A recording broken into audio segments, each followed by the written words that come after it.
Muy buenas tardes, mi nombre es Luz del Carmen Prieto Chávez, mi matrícula es AL041910, soy del Vergel Belleza, Chihuahua, mi carrera a estudiar es Derecho y la materia es Derecho Civil. En este video hablaré sobre el aprendizaje obtenido durante el curso.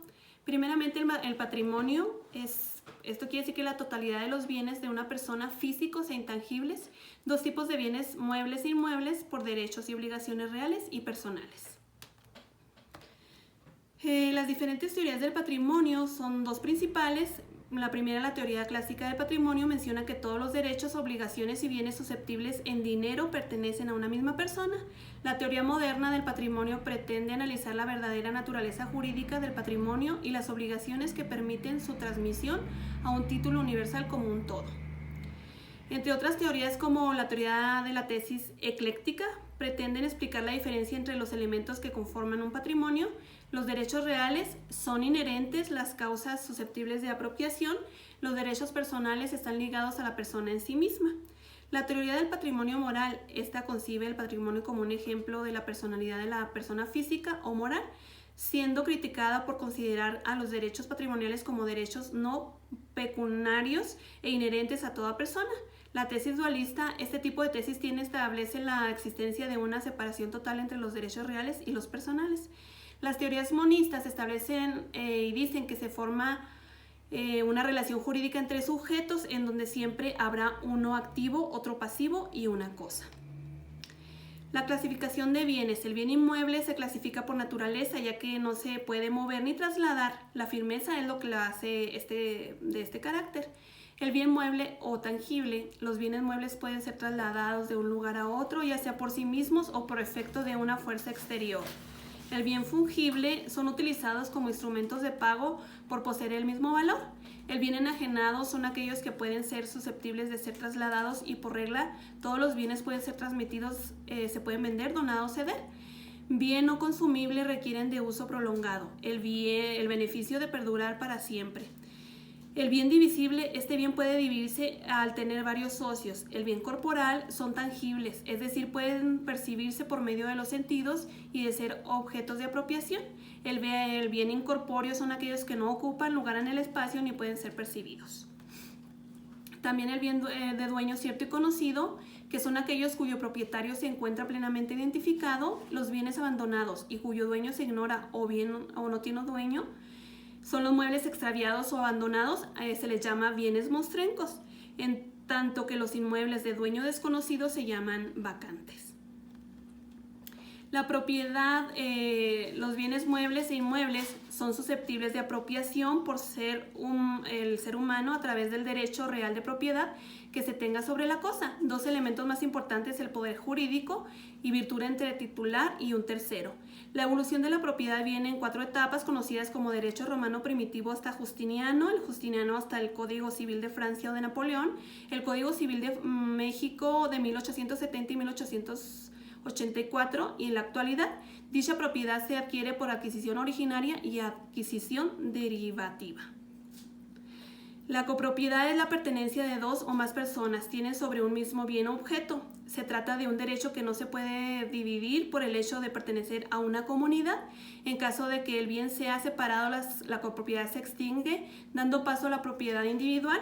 Para que existe una copropiedad debe de tener presente los siguientes elementos: propiedad, copropietario, limitaciones y derecho de propiedad. El condominio, el régimen de condominio incluye el derecho de propiedad exclusivo y singular sobre la composición de un conjunto inmobiliario, así como también la copropiedad con respecto a las cosas comunes o compartidas de dicho espacio. El derecho de autor es el reconocimiento que el Estado otorga a una obra realizada por una persona para el ejercicio de sus derechos patrimoniales, personales o morales.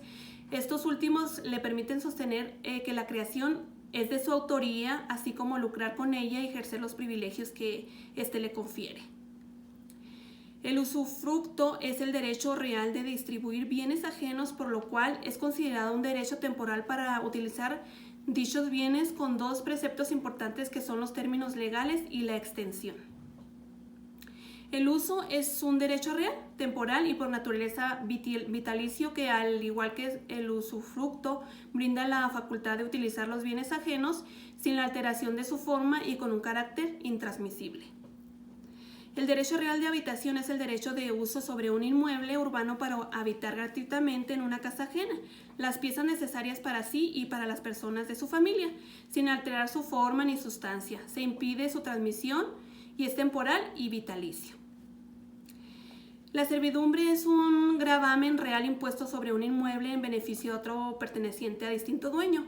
El inmueble a cuyo favor está constituido la servidumbre se llama predio dominante y al que la sufre predio sirviente. En el artículo 1050, ahí nos dice, la servidumbre es un derecho real que consiste en una restricción de la propiedad para una persona y el otorgamiento de un derecho de propiedad a otra, situación conocida como gravamen. El término suele ser pretendido como el poder que se tiene sobre alguna cosa, asociada generalmente con los bienes muebles e inmuebles. Así se dice, por ejemplo, que se tiene una posesión de un automóvil o de una casa. Las características son origen, estado, poder y derechos. Prescripción se trata de una institución jurídica utilizada para adquirir o extinguir derechos y obligaciones. Los sistemas registrales, el derecho del registro público de la propiedad es un conjunto de normas que regulan la organización del registro público de la propiedad tanto en sus procedimientos de inscripción de bienes como en la validez de los derechos inscritos.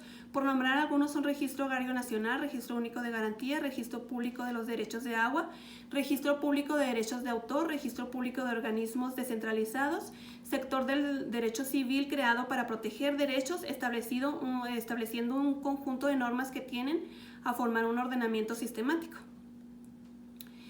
La sucesión es el medio a través del cual una persona ocupará los derechos y obligaciones a otra, sustituyéndola en cuanto a su titularidad.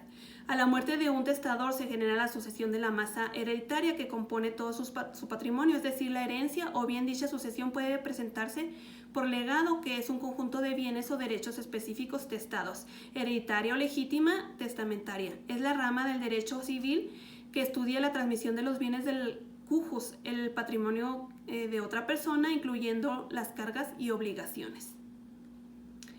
La aceptación de una herencia tiene efectos jurídicos importantes, pues una vez efectuada es irrevocable y no puede ser impugnada salvo en los casos de dolo o violencia. El derecho civil es una gran importancia para nuestra vida, ya que todas nuestras posesiones pues las tenemos que tener registradas y nos ayudan a formar parte de nuestro patrimonio, y creo que debemos de estar bien preparados para este tema, pues de ello depende nuestra vida para proteger a nosotros mismos y a los nuestros. Asimismo me ayuda en mi vida profesional para tener estas bases para aplicarlas en la materia. Muchas gracias.